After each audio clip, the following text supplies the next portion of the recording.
मुशरिकों ख्वालों मुसाफिर न समझो मैं आया नहीं हूँ बुलाया गया हो एक बना कर सताया गया हो मैं रोया नहीं हूँ रुलाया गया हो।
বলতে শুধু তোমায় না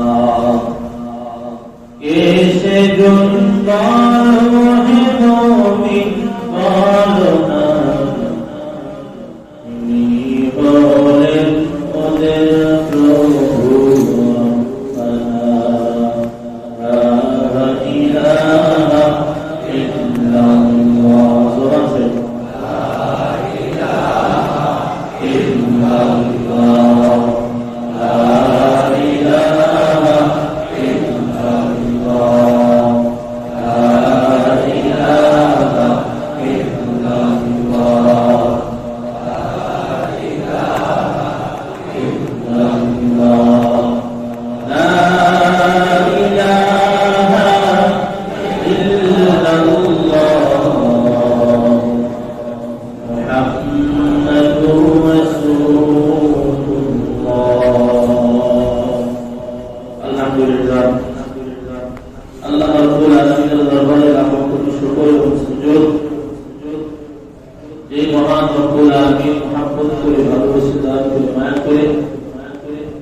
আমাকে আপনাকে হায়াত নামক মহা দৌলত দান করে আল্লাহ তাআলার হুকুম পালন করার জন্য দুনিয়ার ভিতরে সবথেকে দামি স্থান আল্লাহ তাআলার ঘর মসজিদে আসবার এবং বসবার কোরআন এবং হাদিস থেকে আমাকে কিছু কথা বলবা আপনাদেরকে শ্রবণ করার তৌফিক দান করেছেন।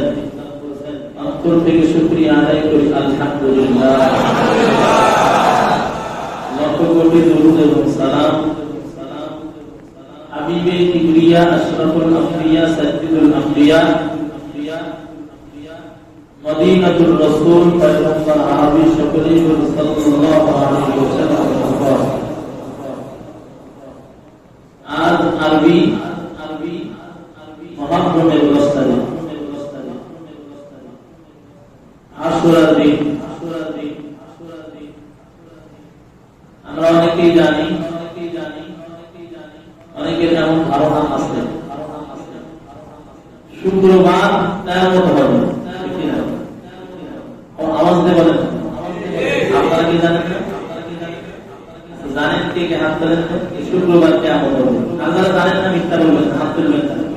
যারা জানেন এবার হাত নামান, যারা জানেন না এবার হাত তোলেন না। জানেন না একদম 2 জন 3 জন 4 জন 5 6 7 8 এমন কিন্তু অনেক বেড়েছে। যাই হোক তাহলে জানে আবার জানে না, এখানে উভয় গ্রুপ উপস্থিত আছে, ঠিক কিনা? শুক্রবার এমন হবে এটা সত্য। কিবার হবে? শুক্রবার এমন হবে এটা সত্য। আমরা আবার অনেকেই জানি মুহররমের 10 তারিখ শুক্রবার যেদিন হবে ওই দিন কিয়ামত হবে। এটা আমাদের গলত ধারণা। ধারণাটা কি? এটা হলো ভুল ধারণা।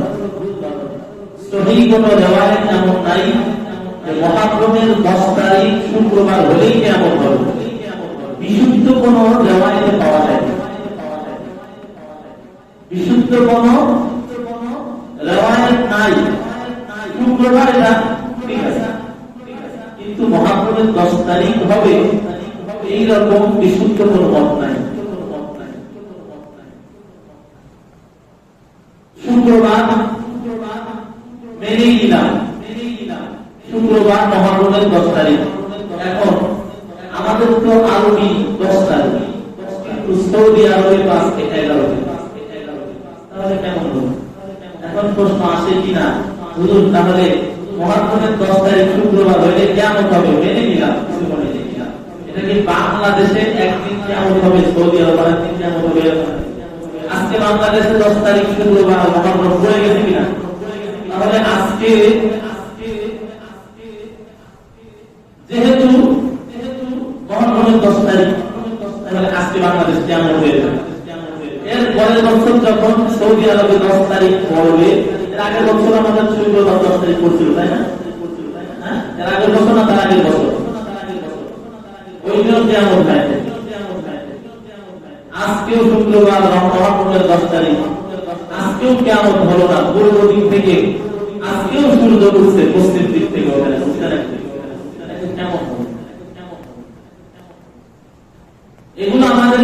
খানকা বাবারা এগুলো আমাদের মাঝে চালু করছে, বিভিন্ন রেওয়ায়াত বলছে, ভুলভাল তথ্য, নিজে এরকম কারণ নাই, নিজে কিছু জানে না, যেইটা শুনছে ছুটি বই পড়ছে ওইটাই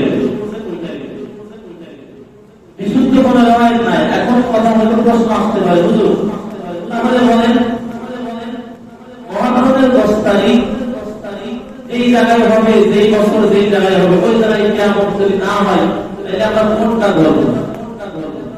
এখন কথা হলো, যদি হয় আল্লাহ তাআলা যদি মহাভারতের 10 তারিখ শুক্রবার লিখে রাখেন, আমাদের বাংলাদেশের সাথে, এটা হলো সৌদি আরবের সাথে মিলে, যেহেতু রাসূল ওখানে ছিলেন, ওখানে যেদিন হবে, যদি হয়ে থাকে, আমি প্রথমে বলছি কি নাই, এমন কোন রেওয়ায়াত নাই, যদি হয়, এই প্রশ্নের জবাব হলো আমাদের সাথে মিলিয়ে, দেশের সাথে মিলিয়ে, ওই দিকের সাথে মিলিয়ে, আমাদের সাথে মিলিয়ে,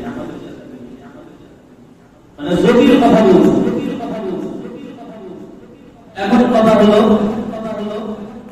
মহাভারতের 10 তারিখ বড় দামি একটি দিন, অধিকাংশ সাহাবায়ে কেরাম এই শুক্রবার দিন ইন্তেকাল করেছেন, এমনকি হযরত ওমর ইবনুল খাত্তাব রাদিয়াল্লাহু তাআলা এই শুক্রবারে ইন্তেকাল করেছেন, শুক্রবার দিন উনি ইন্তেকাল করেছেন। তো শুক্রবারের দিন ইন্তেকাল করেছেন, আমরা দেখি গত জুমায় আলোচনা করছিলাম, মনে আছে তো ইনশাআল্লাহ? মনে আছে না? অনেকে কথা বলে, তার মানে বলে হুজুর লম্বা টাইম হয়ে গেছে, ওই সপ্তাহ থেকে এই সপ্তাহ হতে যাবে 7টা দিন, কি মনে রাখা যায়? দুপুর বেলা কি খাইছে এইটাই মনে নাই, গতকাল দুপুরে কি খাইছে এইটা মনে নাই, খাওয়ার কথা তো হুজুর পরে, আপনি এখন বয়ানের কথা বলুন। আসলে আমাদের বয়ানের মূল উদ্দেশ্য হলো আমল, কি না? বয়ানের মূল উদ্দেশ্য হলো আমল।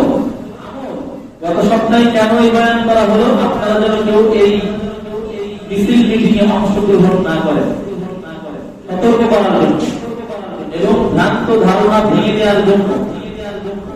আমাদের ভিতরে ভ্রান্ত ধারণা আছে, বিভিন্ন ধারণা আছে, এই ধারণাগুলো ভাঙার জন্য ইতিহাস বলা হয়। কারণ আপনারা ইতিহাস চর্চার সময় পান, আপনাদের জন্য আমাদের কি কষ্ট করতে হয়, শুক্রবার জুমার দিন কিছু ইতিহাস সম্পর্কে সঠিক ইতিহাস নিয়ে আলোচনা করতে হয়, সঠিক ইতিহাস তুলে ধরতে হয়।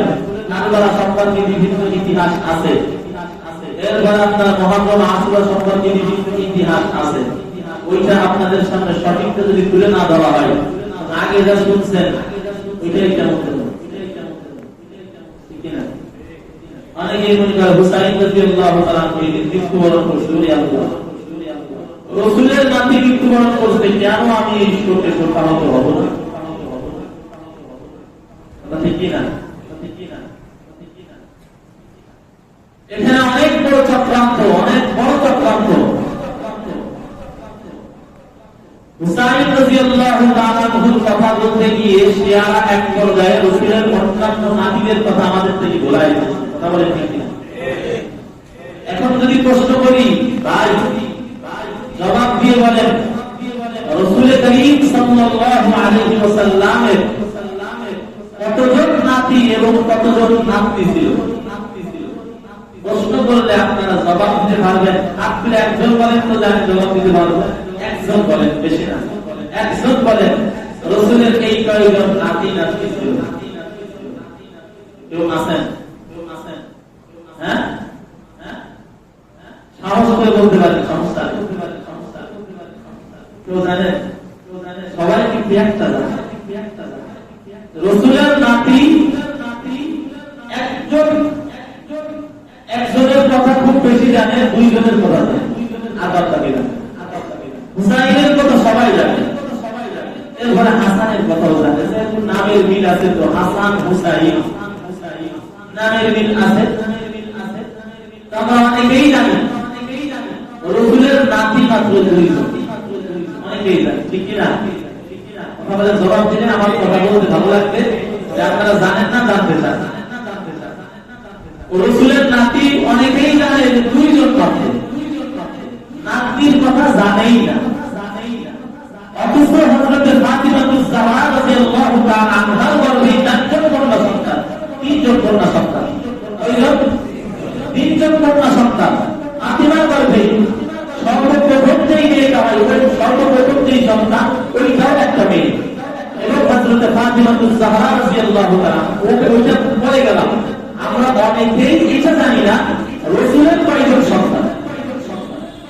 রাসূলের কয়জন সন্তান ছিল আমরা সবাই জানি, ফাতিমা ছিল। ফাতিমার কথা, আলীর কথা, এগুলো বলতে বলতে বাকি মেয়েদের কথা আমাদের থেকে ঘুরাই দেওয়া হয়েছে, বাকি সন্তানের কথা আমাদের ঘুরাই দেওয়া হয়েছে। এই চক্রান্ত একমাত্র সে আরাম হয়ে এই মাত্র এখন আমাদের থেকে ঘুরাই দিয়েছে। এরা মহাত্মক দেখাইতে গিয়ে আহলে বায়াতের ভিতর থেকে কিছু মানুষকে সরাই দিয়েছে।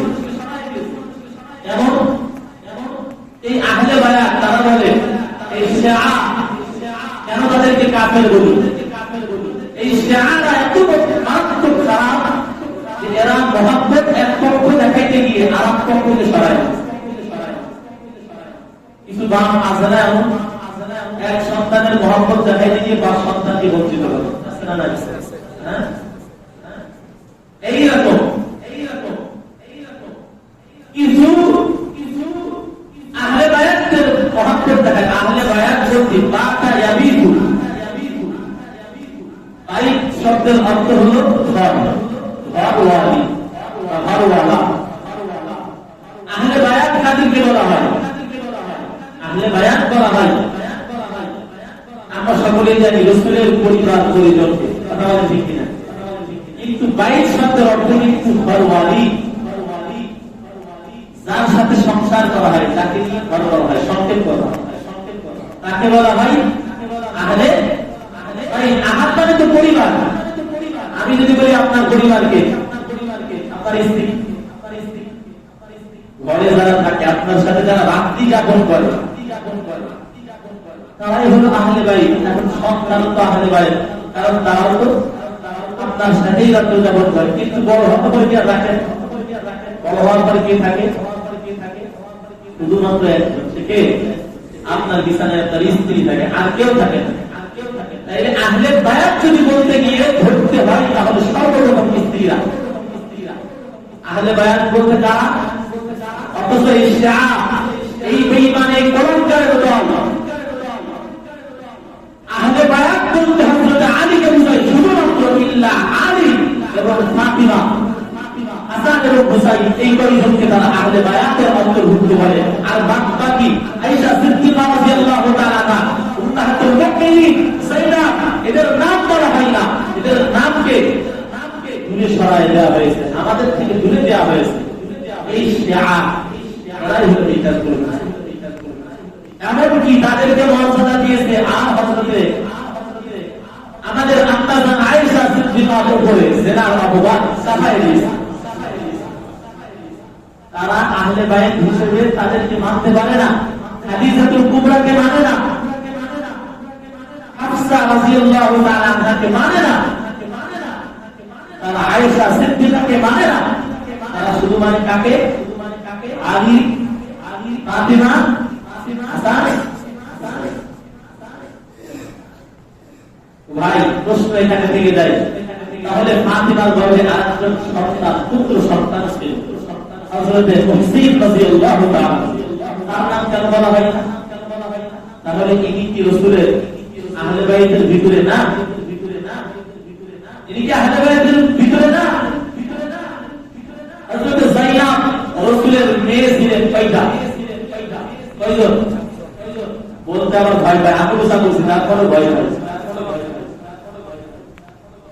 নাম একজনের নাম হলো হযরতে, বড় মেয়ের নাম হলো হযরতে যায়নাব।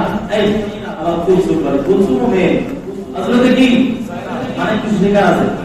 এক নম্বরে কি? দুই নম্বরে রুকাইয়া, যিনি হযরতে উসমান রাদিয়াল্লাহু তাআলা আনহু স্ত্রী ছিলেন, প্রথম স্ত্রী। তিন নম্বরে হযরতে কুলসুম, চার নম্বরে হযরতে ফাতিমা। এই চারজন মেয়ে আমরা তো জানি শুধু ফাতিমা। হযরতের নাতি ছিলেন, কিন্তু নাতি ছিল কয়জন? রাসূলের চারজন ছিল নাতি, চারজন ছিল নাতি। মেয়ের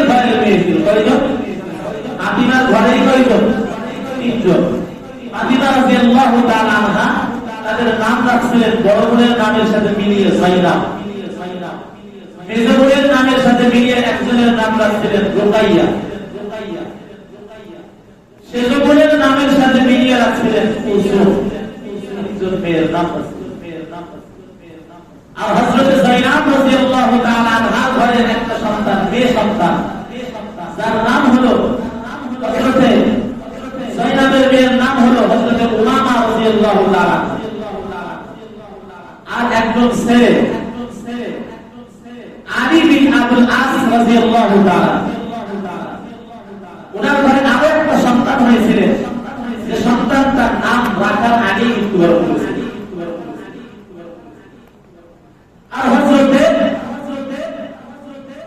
রুকাইয়ার কথা বললাম, ওনার ঘরে একজন সন্তান, একটা ছেলে সন্তান, হযরত আব্দুল্লাহ ইবনে উসমান রাদিয়াল্লাহু তাআলা, আব্দুল্লাহ বিন উসমান রাদিয়াল্লাহু তাআলা রাসূলের এই নাতি, যাদের নাম বললাম হাসান হুসাইন বাদে আলী রাদিয়াল্লাহু তাআলা আরেক সন্তান মুহসিন, তাদের নাম আমরা ভুলে গেলাম, তাদের নামকে ভুলাই দেওয়া হলো শুধুমাত্র এই কয়েকজনের নাম। এটা কি চক্রান্ত নয়? এটা কি চক্রান্ত না? আত্মাবিদেরকে সরাই দিয়ে শুধুমাত্র দুইজন নিয়ে মাতামাতি, তার ভিতরেও আবার একজন নিয়ে মাতামাতি যদি করতে হয়, তাহলে রাসূলের সাহাবীদের ভিতর থেকে সব থেকে বড় বড় সাহাবী ছিলেন আবু বকর, ওমর, উসমান, আলী, তাদের নিয়ে মাতামাতি করতে হবে। সবাইকে নিয়ে একজনকে নিয়ে যাও, একজনের পরিবার নিয়ে যাও। গতদিনে বলছি ওমর এমন একজন মানুষ, লাউ কানা বাদি নাবিয়্যুন লাকানা ওমর। ওমর রাদিয়াল্লাহু তাআলা এমন একজন মানুষ, রাসূল বলতেছেন আমার ঘরে যদি কোনো মানুষ নবুয়ত প্রাপ্ত হইল, আমার সাহাবী হযরত ওমর সেই।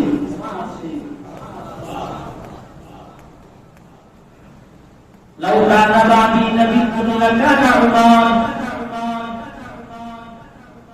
ওমর রাদিয়াল্লাহু তাআলা সাধারণ কোন মানুষ না, অন্যান্য সাহাবীদের মতো অন্যান্য সাহাবীদের মর্তবা, আমাদের মতো মর্তবা আল্লাহর নবী জানতে তোমাদের দাওয়াত হাম হাইসু দাম। ওমর যেদিকে যায় হক তার কিছু কিছু যায়। ওমর এমন একজন সাহাবী, অন্যান্য সাহাবীরা আল্লাহর নবীর কাছে ইসলাম গ্রহণ করেছেন,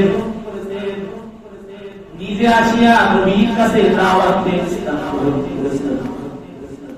ওমর এমন একজন মানুষ, সেই মানুষের ব্যাপারে আল্লাহ নবী আল্লাহর কাছ থেকে আবদার করেছেন, আল্লাহুম্মা আ'ইজনিল ইসলাম বিউমর বিল খাত্তাব ওয়া আব্দুল হিশাম।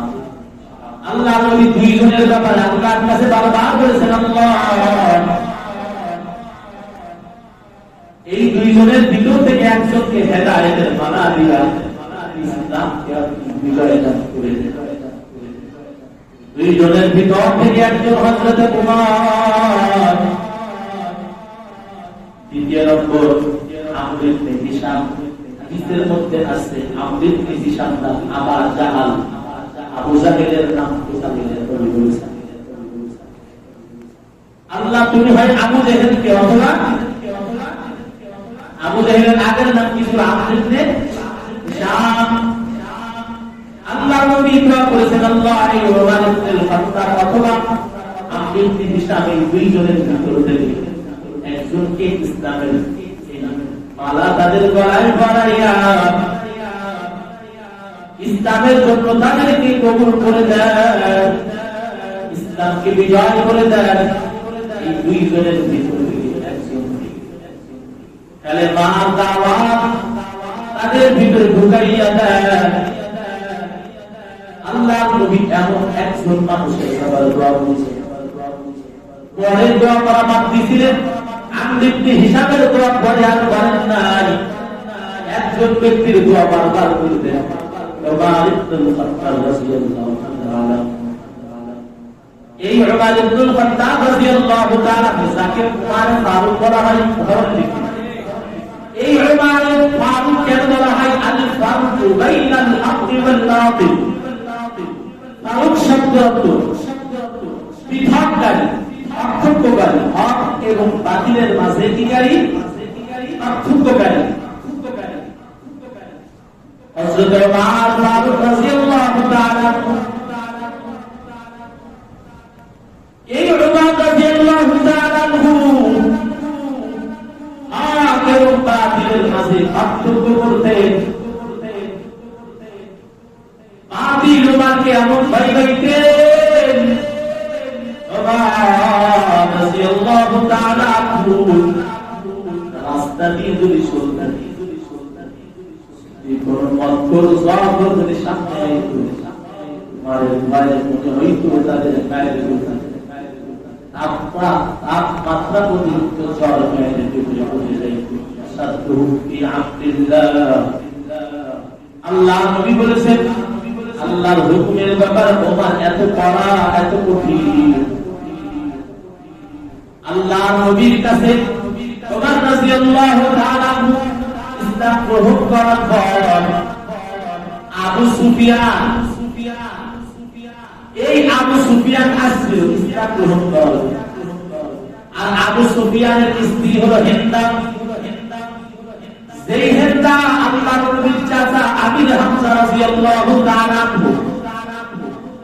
যুদ্ধের ময়দানের দিকে রওনা হয় এমন অবস্থায় আমির হামজা রাদিয়াল্লাহু তাআলা পিছনের দিক থেকে আসে বলকে আঘাত করে ফেলে দেয় আর আমির হামজা দুঃখ ফারিয়াদ ওই যুদ্ধের ময়দানের ভিতরে এই হেন্দা আমির হামজার কলিজা নিয়েছি ভাই ডাক দিয়ে কয় ও মুসলমানের দল এই দেখো বিল পালোয়ান আমির হামজার কলিজা আমার হাতে রেখে চিবায় বলে কই আমির হামজার বীরত্ব আজকে কই যায় যেমন ভাবে বলে আজ যুদ্ধের ময়দানে যখন ওই আবু সুফিয়ান ইসলাম গ্রহণ করার জন্য নবীর দরবারে হাজির ওমর ইবনুল খাত্তাব ডাকতে পারে ভয়াবহ বেঈমান কে যদি এমন করতে আল্লাহ নবী কয় না ওমর না তাদেরকে বিপন্ডিত করার দরকার নাই উমর ইবনুল খাত্তাব শরীয়তের ব্যাপারে বড় কঠিন এই উমর ইবনুল খাত্তাব রাদিয়াল্লাহু তাআলা তো মৃত্যুবরণ করেছেন মহাবীর আজকে হুসাইনের জন্য মাদন করা হয় হুসাইনের জন্য কান্না করা হয় একজন জলিল কাদর সাহাবী আল্লাহর নবীর একজন জলিল কাদর সাহাবী হযরত উমরের মৃত্যু তো এই মাস কেন উমরের ওই মৃত্যুকে শোক প্রকাশ করা হয় না উমরের ব্যাপারে কেন শোক প্রকাশ করা হয় না রাসূলের সাহাবীদের ভিতর থেকে যারা খেলাফত চালাইছেন দীর্ঘ সময় এর ভিতর থেকে হযরত উমর একজন 10 বছর খেলাফতের অবস্থা ছিল এই 10 বছরের ভিতর খলিফা হওয়ার পরে একটা কানা করিও করেন নাই রাষ্ট্রীয় পোশাক থেকে ব্যবসা ছিল বড় ব্যবসাদার ছিলেন পরে যখন রাষ্ট্রের ভিতরে আসলেন আসার পরে রাষ্ট্রপ্রধান হওয়ার পরে আমিরুল মুমিনিন যখন বলেন ওই সময় হযরত উমরকে কিছুদিন পরে মাতা নির্ধারণ করা হলো 800 দিরহাম রাষ্ট্রীয় পোশাক আজকে আমাদের বিভিন্ন দেশের সরকারদের রাষ্ট্রীয় পক্ষ থেকে বেতন দেওয়া হয় এই বেতন ভাতা চালু করছে হযরত উমর বিভিন্ন দেশে আর্মি দেখেন মিলিটারি দেখেন এগুলো নির্ধারণ এগুলো করছে এগুলো প্রতিষ্ঠা করছে হযরত উমর বিভিন্ন বাহিনী এই যে বাহিনী আমাদের বিমান বাহিনী নৌবাহিনী কত বাহিনী আছে, রাত বাহিনী আছে না, সমস্ত বাহিনী ওই সময় হযরত ওমর বিভিন্ন সেক্টর ভাগ করে করে বাহিনী সেই নীতি যদিও এখন বিভিন্ন রাষ্ট্রের ভিতরে নীতির ভিতরে আকীদার ভিতরে ভেজাল হয়ে গেছে। কেউ সেকুলারিজম, কেউ কমিউনিস্ট, কেউ গণতন্ত্র, কেউ সমাজতন্ত্র, কেউ পুঁজিবাদ, কেউ নাকুশিবাদ, বিভিন্ন পন্থায় বিভিন্ন মত, বিভিন্ন আদর্শে ভাগ পেয়েছে। নববী আদর্শ যদিও নাই, কিন্তু ওই সিস্টেম যেগুলো করছিলেন ওই সিস্টেমগুলো এখনো পর্যন্ত তারা ফলো করে। এই উমর রাদিয়াল্লাহু তাআলা মৃত্যুর দিনও ছিল এই মুহররম মাস। আর উনি এমন শরীর কদর সাহাবীর কথা বলছিলাম যে রাষ্ট্রীয়ভাবে 1 টাকা জীবনে খরচ করে না। একদিন হযরত আলী রাদিয়াল্লাহু তাআলা আসছেন, ওমর রাদিয়াল্লাহু তাআলার সাথে সাক্ষাৎ। আলী রাদিয়াল্লাহু তাআলা বাইরে থেকে সালাম দিয়েছেন। ওমর রাদিয়াল্লাহু তাআলা সালামের জবাব দেওয়ার জন্য রুমের ভিতর থেকে বের হয়ে যায়। বাহিরে যাইয়ে তাকে হযরত আলী রাদিয়াল্লাহু তাআলা সাক্ষাতের পরে আলী রাদিয়াল্লাহু তাআলা বললেন কিছু কথা। ওমর রাদিয়াল্লাহু তাআলা ঘরের ভিতরে নিয়ে আসলেন। একটা বাতি জ্বলতেছিল, একটা বাতি, মোমবাতি জ্বলতেছে। তো এই সময় হযরত আলী রাদিয়াল্লাহু তাআলা ঘরের ভিতরে প্রবেশ করেছেন। এখন হযরত ওমর জিজ্ঞাসা করে, ভাই আপনি আমার কাছে কি ব্যক্তিগত কোনো আলাপের জন্য আসছেন নাকি রাষ্ট্রীয় কোনো আলাপের জন্য আসছেন? হযরত আলী রাদিয়াল্লাহু তাআলা বলেন, ভাই আমি ব্যক্তিগত কিছু কথা আপনার সাথে বলবো, একান্ত কিছু কথা আপনার সাথে বলবো। বলার সাথে সাথে ওমর রাদিয়াল্লাহু তাআলা বাতিটা জ্বলতেছিল নিভায়ে দিলেন। আলী রাদিয়াল্লাহু তাআলা প্রশ্ন করলেন, ভাই কি ব্যাপার, আলো জ্বলতেছিল আপনি নিভায়ে দিলেন কেন? বলে, ভাই ওই আলো জ্বালিয়ে আমি এখন রাষ্ট্রের কাজ করতেছিলাম। আর আপনি যেহেতু আসছেন ব্যক্তিগত কথা বলার জন্য, রাষ্ট্রীয় টাকা খরচ করে ব্যক্তিগত কথা বলা যায় না। যদি আমি ব্যক্তিগত কথা বলার জন্য রাষ্ট্রীয় ওই মোমবাতি ব্যবহার করি, আল্লাহর দরবারে গিয়ে আমার বিচারের কাজ করে দাঁড়াবে। আর আমাদের এখন বর্তমানের অবস্থা, তেলের খনি সব আটের সব, সারের খনি পুরীর ভিতর, অবস্থা তো এমন। দিলে কোটি কোটি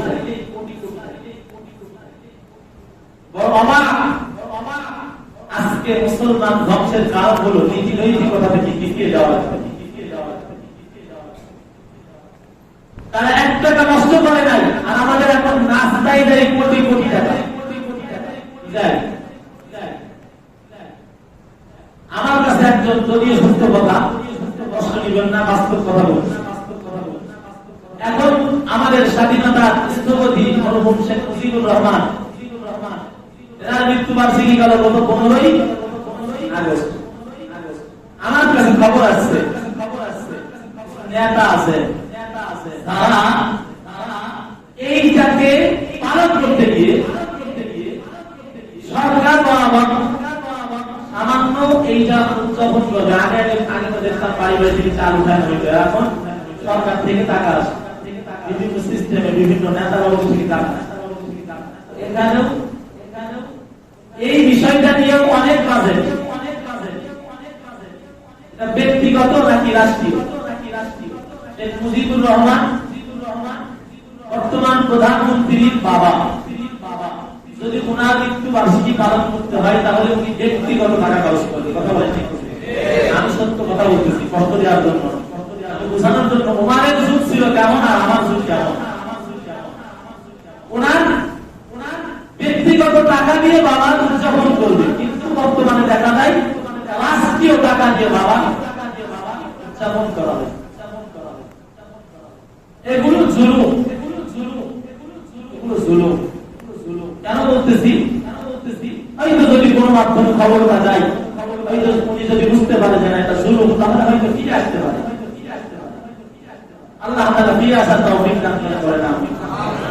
এখন কথা হলো হযরত ওমর রাদিয়াল্লাহু তাআলা আনহু এমন একজন মানুষ যিনি আলী রাদিয়াল্লাহু তাআলা আনহুর মতো এত বড় একজন সাহাবী আছে কথা বলার জন্য। উনি একজন রাষ্ট্র, উনিও একজন সরকারি লোক, উনি আসছেন কথা বলার জন্য। উনি বাতি দিবাই দেয়, ভাই কি ব্যাপার বাতি দিবেন কেন? ভাই কথা বলবেন ব্যক্তিগত, কেন বাতি? বাতি জ্বলতে পারে না, কারণ এটা সরকারি টাকা দিয়ে কিনা, এটা আমার টাকা না, আপনার টাকা না, জনগণের টাকা, সবার টাকা দিয়ে, সবার টাকা দিয়ে ব্যক্তিগত টাকা কথা বলা যায়। ব্যক্তিগত কথা বলছে আপনার, বলেন আপনি আরো সহায় হবে, আপনি বলেন। আলী রাদিয়াল্লাহু তাআলা বলতেছেন, ওই সময় আলী নিজে নিজে বলতেছেন, আমার স্থানে আপনি যোগ্য ছিলেন খলিফা হওয়ার, আপনাকেই তো আসলে খলিফার যোগ্য। কারণ এটা তো আমার ভিতরে ধারণা আসা নাই, আজকেও টাকা খরচ করে ব্যক্তিগত কথা বলা যায়। এমন একজন মানুষ, ওমর ইবনে খাত্তাব বাইতুল মালে কিছু কাপড় আছে, সবাইকে দিয়েছেন। ওমর রাদিয়াল্লাহু তাআলা আনহু সবাইকে দিয়েছেন, নিজেও দিয়েছেন। কিন্তু এমন কাপড় যে এক টুকরা করে কাপড় হচ্ছে সবার পোশাক হবে, সবার পোশাক হবে না। একটা করে পোশাক সবার হবে না, একটা কাপড়। ওমর রাদিয়াল্লাহু তাআলা আনহু ওই কাপড় দিয়ে পোশাক তৈরি করে এইরকম জুমার দিন বয়ানের জন্য মেহরাবের ভিতরে বসে গেছে। এমন তো অবস্থায় একজন সাহাবী আপনাদের ভিতরে বসা, আমরা এখন তো হকের প্রতিবাদ করতে জানি না। আমি যদি ভুল কিছু বলি, আমার প্রতিবাদ আপনারা করবেন না, জায়গায় প্রতিবাদ করতে হবে। আপনি ভুল বলতেছেন, পিছনে গিয়ে সমালোচনা করা, এইটা হলো ইমানদার মুসলমানের কাজ না। সরাসরি সামনে প্রতিবাদ করা, এটা হলো ইমানদার মুসলমানের কাজ। সামনে বলতে হবে, হুজুর আপনি জানান কথা ভুল বলছেন, আপনি ভুল বলছেন, ঘটনা এমন না, ঘটনা এমন না।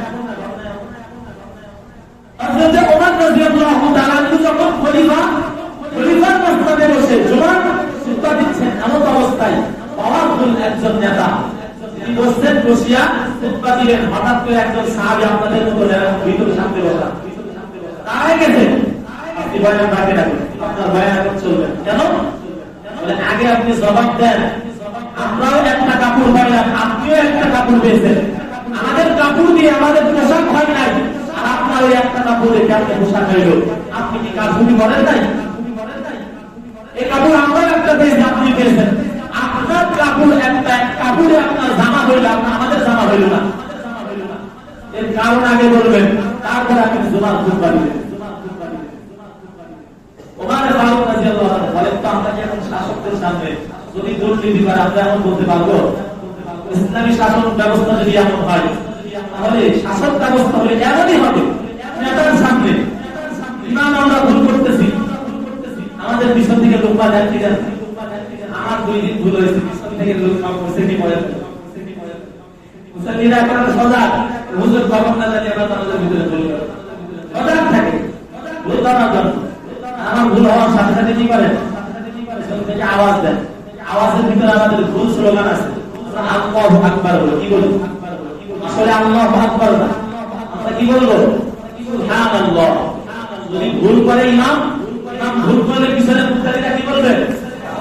সুবহানাল্লাহ বলে শব্দ বলবে, সুবহানাল্লাহ বলবে, আল্লাহু আকবার না, কি বলবে? ইমাম যদি ভুল করে মুক্তাদিরা কি বলবে? সুবহানাল্লাহ। আর ইমাম তো জানে যে সুবহানাল্লাহ মানে সতর্ক করতেছে, আমার ভুল হয়েছে, আপনারা পিছন থেকে সুবহানাল্লাহ বলে আমি বুঝবো, যারা ইমামতি করে তারা জানে যে সুবহানাল্লাহ, ঠিক আছে না? সুবহানাল্লাহ বলবে। এখন ইমামের ভুল হলে মুক্তাদিরা ভুল করা, এটা হলো সুন্নাতে নববী।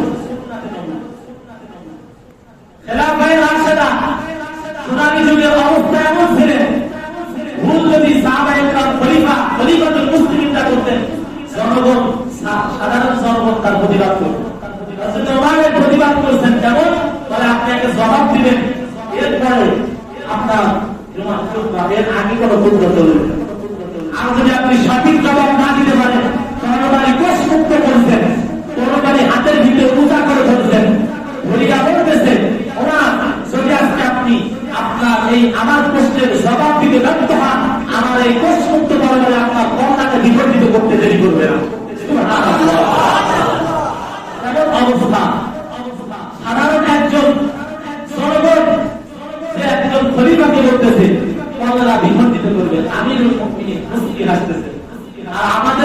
হইলে কি করতে, সঙ্গে সঙ্গে ফোন চলে যায়, আজকে রাতের ভিতরে খারাপ, আজকে রাতের পরে যেন চেহারা খাবে। অবস্থাতে এমন সোনালী যুগ নাই।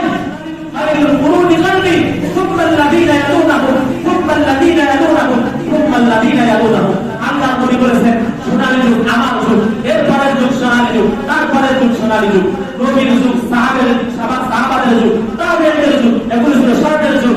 যার কারণে সাহাবাদের যুগে, তাবেঈদের যুগে, তাবেঈদের যুগে তারা যখন ভুল করতেন তাদের সামনেই প্রতিবাদ, আর তারা নিজেদেরকে ইসলাহ করতেন, শুদ্ধ করে নিতেন। আর আমরা শুদ্ধ হই না, বরং সিদ্ধ হই। শুদ্ধ হই না, বরং ওই ব্যক্তির উপরে আমরা বেঁধে যাই, ওই ব্যক্তির উপরে আমরা গুসায় বেঁধে যাই। অবস্থা আমাদের কেমন হয়? আসলে তো এইখানে আমার ভুল হয়েছে কিনা আমার আগে দেখতে হবে, আমার ভিতরে কি ভুল আছে। যেমন ভাবে সুলাইমান নবী তালাশ করেছিলেন যে হুদহুদ পাখির দোষ নাকি আমার দোষ, আগে নিজেই দোষ তালাশ করেছিলেন, হুদহুদ কেন আমার কাছে আসে না, আমার হুদহুদা আমার কাছে হুদহুদ কেন আসে না, নিজে নিশ্চয় আমার ভিতরে কোনো ভুল আছে, নিশ্চয় ত্রুটি আছে। এজন্য নিজের ত্রুটি যদি কেউ ধরে দেয়, এটা গ্রহণ করা, তর্ক বিতর্ক না করা, নিজের ভুল যদি কেউ ধরে তাহলে ওইটা মেনে নেওয়া, এটা হলো আদব, এটা হলো সাহাবায়ে কেরামের আখলাক। আমরা ইনশাআল্লাহ ওমর রাদিয়াল্লাহু তাআলা জবাব দেয়, ওই সাহাবী ভাই আপনি আমার কাছে প্রশ্ন করেছেন, একটা কাপড়ে আপনার জামা হইল না, আমার কেন জামা হইল? এই প্রশ্নের জবাব ওমর রাদিয়াল্লাহু তাআলা দিবেন। এমন অবস্থায় ওমর রাদিয়াল্লাহু তাআলা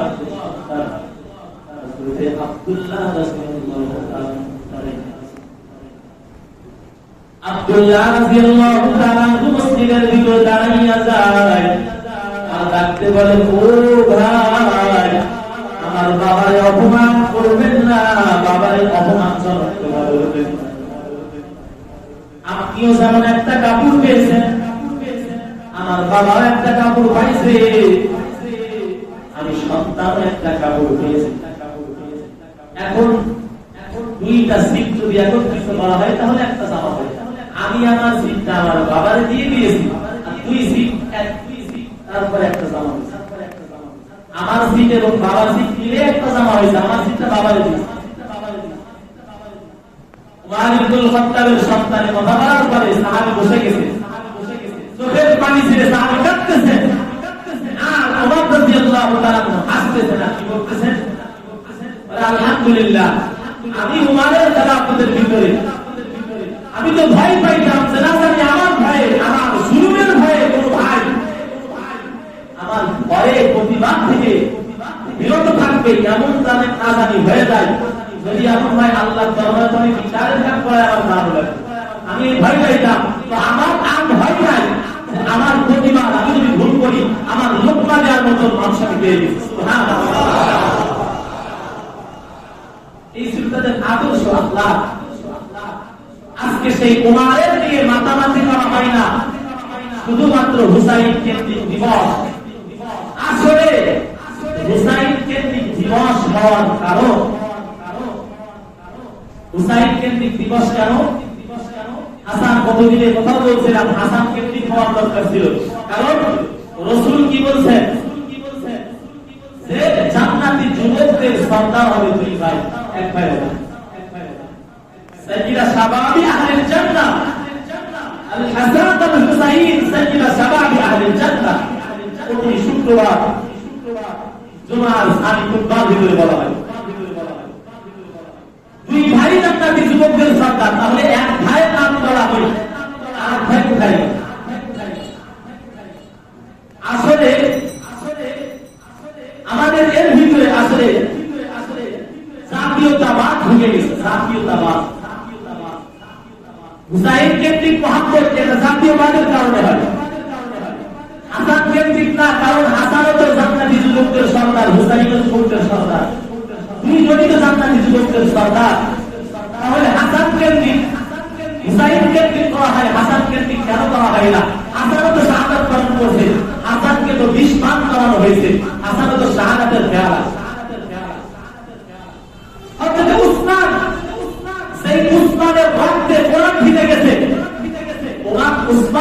রাদিয়াল্লাহু তাআলা আনহু শাহাদাত বরণ করছে, যাকে যুলনুরাইন বলা হয়। দুই নূরের অধিকারী, দুইটা রাসূলের দুইটা কলিজার টুকরা হযরতে কুলসুম এবং হযরতে রুকাইয়া যার স্ত্রী হয়েছিলেন। এমনকি রাসূল কথা বলছেন, লিকুল্লি রাফিকিন ওয়া রাফিকিয়ানি ফিল জান্নাতি উসমান, জান্নাতের ভিতরে প্রত্যেকটা নবীর একজন করে বন্ধু হবে, সাথী হবে, আর আমার জান্নাতের বন্ধু হবে হযরত উসমান। আর এই উসমান রাদিয়াল্লাহু তাআলা আনহুর ব্যাপারে রাসূল এমন বলছেন, এই উসমান আমার যদি দুইটা মেয়ে না আরো একটা মেয়ে থাকতো, দ্বিতীয় মেয়ে যদি আরো একটা থাকতো, আমি সেই মেয়েটাকেও হযরত উসমানের সাথে যেমন মহব্বত করতেন হযরত উসমানকে, অথচ সেই উসমানের মৃত্যু সেইটাও শাহাদাতের মৃত্যু। এই ইহুদি বেঈমানেরা তার উপরে বিভিন্ন দোষ আরোপ করে কোরআন তেলাওয়াত করতেছিলেন। কোরআন তেলাওয়াত অবস্থায় জিলহজ মাস হজে গেছেন সমস্ত মানুষ, আর হযরতে উসমান রাদিয়াল্লাহু তাআলা ঘরের ভিতরে বসে বসে কোরআন তেলাওয়াত করতেছিলেন। এমন অবস্থায় দুষ্কৃতীরা পিছন দিক থেকে বিল্ডিং টপকায় যখন তার ঘরের ভিতরে প্রবেশ করেন, উনি কোরআন তেলাওয়াতে মগ্ন ছিলেন। আর এমন অবস্থায় যখন ওই কোরআন তেলাওয়াতের অবস্থায় পিছন দিক থেকে যখন তার ঘাড়ের উপরে কোপ দিতে যায়, ওই সময় তার স্ত্রী হযরত উসমানের স্ত্রী হাত দিয়ে তরবারি ঠেকাতে যায়। ওনার হাতে কোপ লেগে ওনার আঙ্গুলগুলো কেটে পড়ে যায়। এরপরে আবার কোপ দেয় উসমান রাদিয়াল্লাহু তাআলা গর্দান, আর ওই গর্দানে কোপ দেওয়ার সাথে সাথে রক্ত কোরআন তেলাওয়াত করতেছিলেন, কোরআনটা ভেসে যায়। সেই উসমান রাদিয়াল্লাহু তাআলা তিনিও তো শাহাদাত বরণ করছেন, আলী রাদিয়াল্লাহু তাআলা তিনিও শাহাদাত বরণ করছেন। তাহলে কেন তাদেরকে নিয়ে মাথামাতি করা হয় না? কি বললাম মনে আছে? হুসাইনের এর ভিতরে রহস্য আছে না নাই? রহস্য কি আছে? হাসানের নিয়ে কেন করা হয় না? হাসান তো বিস্ফান করে মারা গেছে, আমরা অনেকেই জানি। হাসানের একজন স্ত্রী ছিল সাদা, আসলে একটা দুর্বল রেওয়ায়াত, সহি রেওয়ায়াত না যে হাসান রাদিয়াল্লাহু তাআলা আনহুর বিস্ফান এটা সঠিক। এমনকি সাহাবায়ে কেরামের একটা দল গেছেন হাসানকে দেখার জন্য, বিস্ফান তো সেই সময় বিস্ফান করানো হয়েছে। হাসান রাদিয়াল্লাহু তাআলা বিস্ফান করানোর কারণে বারবার আত্মা পায়খানা শুরু হয়ে গেছে, বারবার বাথরুমে যাচ্ছে, আসতেছে, একাধারে 3 দিন 4 দিন এমন চলতেছে। যখন এইরকম চলতেছে, সাহাবায়ে কেরামের একটা আসলেন, আসার পরে জিজ্ঞাসা করলেন যে আসলে আপনাকে বিস্ফান কে করাইলো, এটা কি আপনি জানেন? তখন উনি জবাব দিয়েছেন যে বিষ আমাকে পান করানো হয়েছে এটা সঠিক, কিন্তু আমাকে বিষকে পান করাইছে এ ব্যাপার আমি জানি না। হযরত হুসাইন এমন অবস্থায় উপস্থিত হয়েছে, হুসাইন বলতেছে ভাই আপনি শুধু বলেন আপনাকে কে বিষ পান করাইছে, আমি আল্লাহর কসম দিয়ে বলতেছি আমার ভাইয়ের কথা আমি এখানে, আমার ভাইকে কি কে বিষ পান করাইলো এটা শুধু আপনি একটু বলেন, ভাই আপনি একটু বলেন। হাসান রাদিয়াল্লাহু তাআলা ওই সময় হুসাইনের জবাব কি বলছিলেন জানেন? আল বেদায়া ওয়ান নিহায়া, বলেন ওখানে বুঝতে পারবেন। এই বেদায়া নিহায়ার ভিতরে আসছে হাসান রাদিয়াল্লাহু তাআলা ওই সময় বলছিলেন ইসলাম ফাউন্ডেশন থেকেই খাবা। হাসান রাদিয়াল্লাহু তাআলা বলছেন আমি তোমার সাথে কেন বলবো এটা, কেন বলবো? আমি যদি এখন তার নাম করি, যদি আসলে উনি আমার বিস্ফান না করায় থাকে, তাহলে আর তুমি যদি তাকে হত্যা করো, তাহলে এইটা তো বড় জুলুম হয়ে যাবে, তারপরে নির্যাতন হবে। আর এইটার কারণে আল্লাহর কাছে বিচারের লাভ করে তোমাদের দাঁড়াইতে হবে, আমাদের দাঁড়াইতে হবে। ধারণার উপরে আমরা তো ধারণার উপরে কত কিছু করতেছি, হয়তো অমুক আমার পিছনে বিচার করছে, অনেক কিছু আমরা এরকম ভাবতেছি, অমুক হয়তো আমার পিছনে কি করতেছে, ষড়যন্ত্র করতেছে, সে তো নাও হতে পারে ভাই। হাসান রাদিয়াল্লাহু তাআলা ওই সময় বলছিলেন না আমি তোমার কাছে বলবো না, কারণ আমার ধারণা ভুল হতে পারে, আমি যাকে ধারণা করতেছি সে হয়তো নাও হতে পারে। হুসাইন রাদিয়াল্লাহু তাআলা যদি হাসান বলতেন তাহলে তাকে হত্যা করতেন কি করতেন না? তাহলে তাকে কি হত্যা করা হয়েছে? তার মানে হুসাইন শুনেন নাই যে আমার ভাইকে কে বিস্ফান করেছে, উনিও তো শাহাদাত বরণ করছে। কিন্তু আমরা হুসাইন কেন্দ্রিক করলাম, হাসান কেন্দ্রিক করলাম। বড় আফসোস আজকে যে ওমারের যে হত্যা করছে আবু লুকলু, এই বেঈমান, এই আবু লুকলু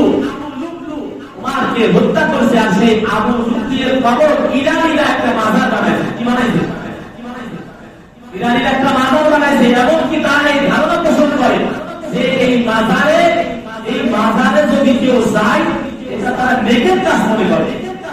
তার মানে তারা ওমারের কত বিদ্বেষী, হযরত আবু বকরের কত বিদ্বেষী ছিল তারা। ওমার বিদ্বেষী, আবু বকর বিদ্বেষী, এরা হলো ইসলাম বিদ্বেষী। এমনকি তাদেরকে গালি দেয় এই সমস্ত ইরানীরা হলো হযরত রাসূল করিম সাল্লাল্লাহু আলাইহি ওয়াসাল্লামের জলিল কদর সাহাবীদেরকে গালি দেয়। আর আবু লুলু যে প্রসিদ্ধ সাহাবী হযরত উমারকে হত্যা করেছে, এই হযরত উমারের হত্যাকারী আবু লুলুর কবর ইরানীরা মাজার বানিয়ে তারা ওখানে গিয়ে সিজদা দেয়, ওখানে গিয়ে প্রার্থনা করে এবং ওখানে যাওয়াটাকে তারা একটা গর্বের বিষয় মনে করে, ইবাদত মনে করে। তাহলে বুঝেন তারা কি হযরত উমারকে ভালোবাসে? যারা আয়েশার উপরে অপবাদ দেয় তারা কি রাসূলকে ভালোবাসে? আর আমাদের ভালোবাসা হুসাইন কেন্দ্রিক না, আমাদের দিন হুসাইন কেন্দ্রিক না, আমাদের দিন মুহাম্মদুর রাসূলুল্লাহ কেন্দ্রিক। কথা বলেন ঠিক? আমরা রাসূলুল্লাহর জন্য হুসাইনকে ভালোবাসি, আমরা রাসূলুল্লাহর জন্য হুসাইনকে ভালোবাসি, আমরা হুসাইনের জন্য রাসূলুল্লাহকে ভালোবাসি না। কথা বলেন ঠিক?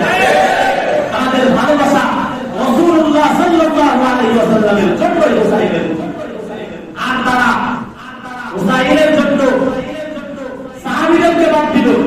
কেন ভালোবাসে? এবার গোবরটা একটু পাস করা দরকার। পারস্য সম্রাটের মেয়ে ছিল, এই পারস্য সম্রাটের জামাই ছিল হযরত হুসাইন। হুসাইনের অনেক স্ত্রী ছিল, হযরত হাসানের অনেক স্ত্রী ছিল, কিন্তু পারস্য সম্রাটের কোন মেয়ে তার ঘরে ছিল। কিন্তু হুসাইনের ঘরে পারস্য সম্রাটের মেয়ে শহর বানু নামে একজন স্ত্রী ছিল হযরত হুসাইনের। এই শহর বানু ছিল পারস্য সম্রাটের মেয়ে। আর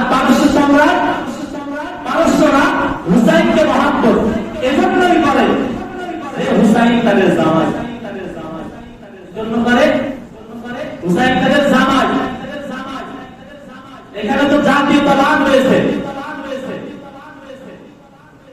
তারা নিজেদের কেন্দ্রিক সব, নিজেদের পূর্বপুরুষরা যা করেছে তাদের কেন্দ্রিক দিবস, তাদের কেন্দ্রিক দিন, তাদের দিন হলো তাদের কেন্দ্রিক। আমাদের দিন কিন্তু তাদের কেন্দ্রিক না। হুসাইন রাদিয়াল্লাহু তাআলা কারবালার ময়দানে আপনারা এবার এটা বুঝেন না যে হয়তো হুজুর এমন কথা বলতেছে হুসাইনের বিদ্বেষী,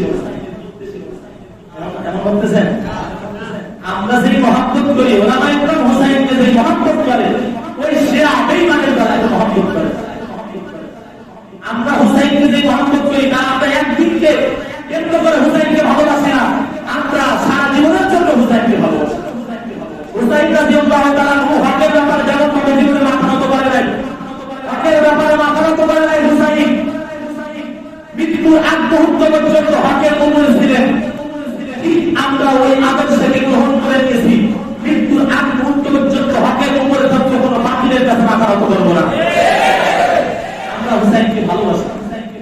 আবার এটা বুঝবেন না, রাসূল যদি হুসাইনকে ভালোবাসি ইমানের সমস্যা হবে, ইমানের সমস্যা হয়ে যাবে আমাদের। এই হুসাইনকে এই শাহাদাতের মুখে কারা ফেলে দিল?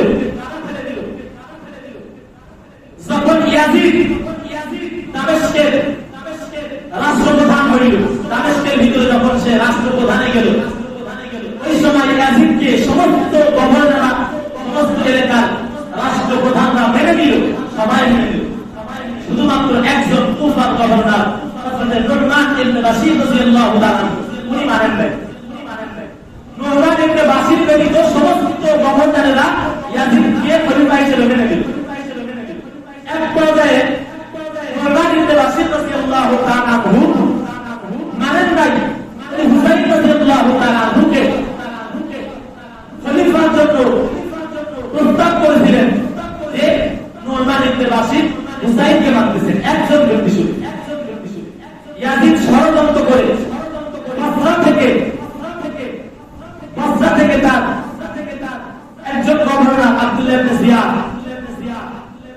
যখন শুনল যে নুরমান ইবনে বাশির ইয়াজিদের পক্ষে নাই, এই কথা শোনার পরে নুরমান ইবনে বাশিরকে রাষ্ট্রপ্রধান থেকে সরায়ে ওখানে গভর্নর বানানো হয়েছে ইবনে জিয়াদ।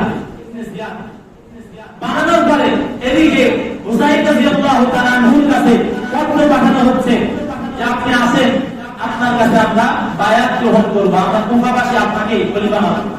আপনি আমাদের এখানে আছেন, দাওয়াত দিচ্ছেন, এমন অবস্থায় দাওয়াত পাওয়ার পরে হুসাইন অনেকবার চিঠি আসছে, অনেকবার তারা তাদের দূত পাঠিয়েছে, কিন্তু হুসাইন রাদিয়াল্লাহু তাআলা একবারও আসার চিন্তা করেন নাই। কিন্তু শেষ পর্যায়ে হুসাইন চিন্তা করেছেন যাব। এই যাওয়ার কথা শুনে প্রসিদ্ধ বড় বড় সাহাবী আব্দুল্লাহ ইবনে আব্বাস, অনেক বড় বড় সাহাবীরা তারা নিষেধ করলেন, হুসাইন আপনি যায়েন না, উভয় আপনার যাওয়ার দরকার নাই, উভয় আপনি যায়েন না, উভয় গেলে বড় মারাত্মক ক্ষতি হতে পারে, আপনার যাওয়ার দরকার নাই, আপনি এখানে থাকেন। খলিফা আপনার ওখানে যে খলিফা হওয়ার দরকার নাই, আপনি এখানে থাকেন। ওই সময় হযরতে আপনাদের ভিতরে এমন থাকতো, এমন ধারণা আসতে পারে তাইলে হুসাইন কি খলিফা হওয়ার জন্য এই লড়ে গেছে, নাউজুবিল্লাহ না। হুসাইন রাদিয়াল্লাহু তাআলা কাঁদতেছেন, চোখের পানি ছেড়ে বলতেছেন, আমি স্বপ্নে চোখে দেখলাম নানাজন আমার জন্য কুফার ভিতরে আমার জন্য ইফতারি নিয়ে বসে আছে। কারণ আমরা রোজা রাখছি না, রোজার ইফতারি দরকার না, আমরা দুইটা রোজা রাখি, সাহাবাইরা দুইটা রোজা রাখতেন, হুসাইন একটা রোজা রাখছিলেন। সাথে দেখতেছেন আল্লাহ নবী বলতেছেন, না না আবু ভাই তুমি আসো, আমরা একসাথে ইফতারি করব। বলতেছে আমি আমার জন্য যাই না, আমি খলিফা হওয়ার জন্য যাই না, আমার নানা রাখতেছে আমার ওই কুফার থেকে, আমার নানা রাখতেছে আর বলতেছে আসো একসাথে ইফতারি করব। আমি ইফতারি করার জন্য যাইতেছি, আমি খলিফা হওয়ার জন্য যাই। সুবহানাল্লাহ। এমনকি যখন এই শিয়া আজকে মাতম করতে যত সেই শিয়া বেঈমানের দল, এই কুরআনের দল, এদের চক্রান্ত হুসাইন রাদিয়াল্লাহু তাআলা কে শহীদ করা হয়েছে। যখন হুসাইন রাদিয়াল্লাহু তাআলা কারবালার প্রান্তে উপস্থিত এমন অবস্থায় ওই যে নোমানের যে বাসিরকে সরায় দিয়ে উবাইদুল্লাহ বিন জিয়াদকে যখন ক্ষমতার মস্তকে বসানো হলো, এমন ভাবে নির্যাতন শুরু করলো কুফাবাসীর উপর, কুফাবাসী আস্তে করে ভুলে গেছে। তার মানে যে সিদ্ধান্তের উপরে তার সিদ্ধান্ত পরিবর্তন করছে, হুসাইনের হাতে আর হবে না, কারণ জুলুমের শিকার হয়েছে। এরপর যখন হুসাইন রাদিয়াল্লাহু তাআলা আসছে, আসার পরে তারা যখন নির্যাতন শুরু করছে, ওই সময় হযরত হুসাইন রাদিয়াল্লাহু তাআলা সাহায্যের জন্য আবেদন করছিল, তোমরা তো আমাকে ডাকছো, এখন তোমরা কেন আমার সাহায্যের জন্য আসো না? আমার উপর নির্যাতন করা হয়, কেন তোমরা আমাকে দাওয়াত দিয়ে নিয়েছো, কেন এখন আমার পিছন থেকে সরে গেলে? এই কথাকে একজন মুফতি কবি এভাবেই বলছেন,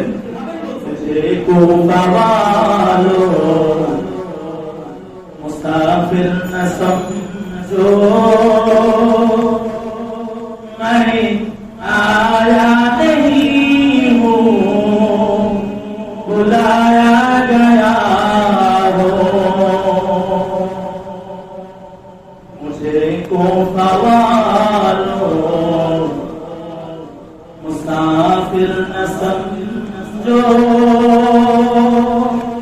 मैं आया नहीं हूँ, बुलाया गया हो, एक बना कर सताया गया हो,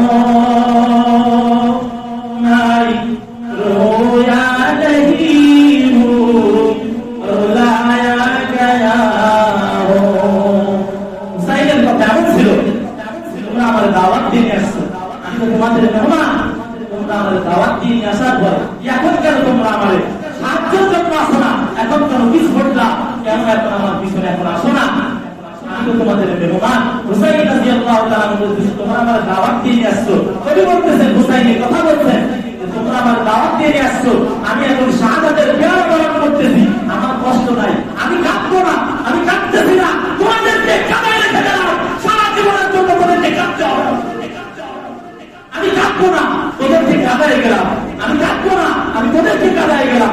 আজকে ওই বেঈমানদের ভিতরে আমরা এমন গজব ফেলে দিয়েছে যে হুসাইনের সাথে বেঈমানি কাঁদারি করার কারণে দামেস্কের ভিতরে তারা পরবর্তী বছর সিদ্ধান্ত নিল হুসাইনকে তারা হত্যা করছে, মানে হুসাইনের মহাব্বত নিয়ে এজিদকে ধ্বংস করার জন্য যখন দামেস্কের দিকে রওনা হওয়ার সিদ্ধান্ত নিল, ওই সময় ভাবলো আমাদের হুসাইন তো শাহাদাত বরণ করছিল কারবালার ময়দানে, চলো আমরা সবাই মিলে কারবালার ময়দানে গিয়ে একটু নিজেদের ওই কথা স্মরণ করে দেশ যাত্রা করবো, ইমান যাত্রা করবো, করে দামেস্কে হামলা করবো, এজিদকে ধ্বংস করবো। ওই নিয়ম করে যখন কারবালার প্রান্তরে গেল, যাওয়ার পরে আল্লাহ তাআলা এমন তাদের ভিতরে শোকের বাদল ফেলে দিল, শোক এমন হওয়া হয়ে গেল, শোকের কারণে তারা নিজেদের তরবারি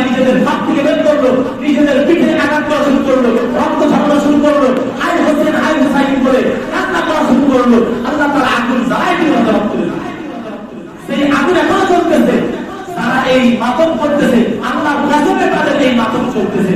ওই সমস্ত গ্রুপের দল যারা আজকে মাতম করে আল্লাহর গজব বুঝতে ওদের ভিতরে ঢুকে গেছে। আর ওরাই সেই ডাক্তার, সেই ডাক্তারেরা হুসাইনকে ডাক দিয়ে হুসাইন রাদিয়াল্লাহু তাআলার পিছন থেকে সরে গেছে। এই সেই ডাক্তারের দল। এজন্য সাবধান, আমরা এই দিনে একটু খরচ করার চেষ্টা করবো, পারবো না ইনশাআল্লাহ। আজকের দিনে আমরা খরচ করবো, আজকের দিনে বেশি বেশি খরচ করবো। এখন তো আপনারা দান করবেন, এর আগে আমি একটু বলতেছি, সময় একটু দিবেন, সমস্যা হবে। আজকে অফিস আছে, আমার তো মনে হয় আজকে মহাত্মের দিন, আজকে অফিস নাই, একটু সময় দিলে সমস্যা, 5 মিনিট সময়। এই দিনটা এমন একটি দিন, এই দিন হলো ফজিলতের দিন। হুসাইন রাদিয়াল্লাহু তাআলা শাহাদাতের হাত থেকে ফজিলত করলো, কথা বলে ঠিক কিনা? কষ্ট পেয়েছেন আপনারা? কথা বলেন। আল্লাহ তাআলা যদি ভুল ভ্রান্তি কথার ভিতর হয় মাফ করে দেন, সকলে বলেন আমিন। এখন কথা হলো, এই দিন তো ফজিলতের দিন, ফজিলতের দিন হলো সব দিক থেকে ফজিলতপূর্ণ। এখন আমরা এই দিন উদ্দেশ্য করে আমাদের পরিবারের জন্য আজকে সর্বোত্তম খাবার ব্যবস্থা করবেন। একটা হাদিসের মধ্যে আছে, যদিও হাদিসটা দুর্বল, কিন্তু হাদিস তো রাসূলের। হাদিসের মধ্যে আছে যারা এই দিনে তার পরিবারকে ভালো খাবার খাওয়াবে। রোজা আছে যারা, এখন না, যারা রোজা নাই তাদের করেন বাবা, রোজা রাখা রাসূল রাখছেন। এই রোজা কিন্তু আমাদের রমজানের রোজা ফরজ হওয়ার আগে রোজা ফরজ ছিল, এই রোজা কিন্তু ফরজ ছিল। এই রোজাটা রাখা মুসলমানের জন্য রাসূলের মহব্বতে রাখা কিন্তু কষ্ট। এখন আমরা যারা রাখছি আলহামদুলিল্লাহ, যারা রাখতে পারি নাই আমরা একটু চেষ্টা করব আমাদের যারা আছে আহলে বায়াতদেরকে আমরা একটু ভালো খাবারের চেষ্টা করব, খাবার দাবারের ব্যবস্থা করব, উত্তম যত খাবার খাবেন এই আজকের দিনে খাবেন, সবে বরাতের দিনে না। আমরা তো পহেলা বৈশাখ সবে বরাত মনে করি এই দিনে খাইলে সারা জীবন খাওয়া যাবে না। রাসূল বলছেন এই দিনে যারা ভালো খাবারের ব্যবস্থা করবে সারা বছর ওটা থেকে ভালো পাবে, সারা বছর ভালো ব্যবস্থা করবে। আজকের দিনে আমরা ভালো ব্যবস্থা করতে পারবো না ইনশাআল্লাহ, আমরা ব্যবস্থা করবো। এবং আজকের দিনে আমার মনে হয় আমরা একটু বেশি বেশি দান করলে বেশি ভালো হয়। কারণ আজকের দিন বেশি দান করবেন আল্লাহ তাআলা বেশি আপনাকে দান করার সুযোগ দিবেন, বেশি টাকা দান করবেন আপনারা। এজন্য আজকের দিনে আমি আমার নিজের আমি এখন ওলাদের দিক থেকে আমি এখন 500 টাকা আমি মসজিদের জন্য দেব। কে কে দিতে রাজি আছেন আপনারা বলেন, আমি 500 করে দিব, আমিও দিব, আপনারাও দিবেন। কে কে আছেন বলেন। আজকের দিনে আল্লাহ তাআলা বরকতের নিয়তে আজকের দিনে যদি দেন, আমি তো বললামই আজকের দিনে যদি দেন আল্লাহ তাআলা এই গানের উসিলায় সারা বছর আপনাকে তো আল্লাহ তাআলা অনেক সম্পদ দিতে পারেন, আপনি আরো বেশি বেশি দান করতে পারবেন। এজন্য ওই নিয়তে যে দান করবে আল্লাহ তাআলা তাকেই দান করবে। কে কে আছেন বলেন।